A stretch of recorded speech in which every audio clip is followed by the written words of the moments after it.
And it's all aboard to see the theatre event of 2015, The Railway Children. The question was, where shall we go? And the answer? To the railway!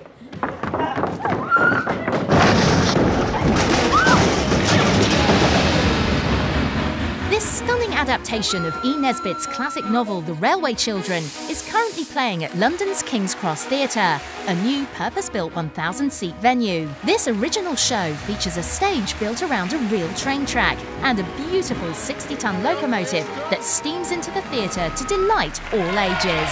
I would like to present our heroes small token of our appreciation. Oh, you're a dear. You're a darling. I thought it was amazing, really, really good. 10 out of 10. Stunning, fabulous, amazing. Absolutely enchanting, so well staged, a lovely story, just brilliantly told. There's so much humour and heart as well. I think kids would love it, adults love it. I've cried, I think, about 5 times during it. It was so emotional, so beautiful. I've read the book and watched the film, but I think the show's the best. Amazing. Guys, it's a winner. When you enter the platform and see this breathtaking production, your heart will melt. Oh, my daddy! My daddy!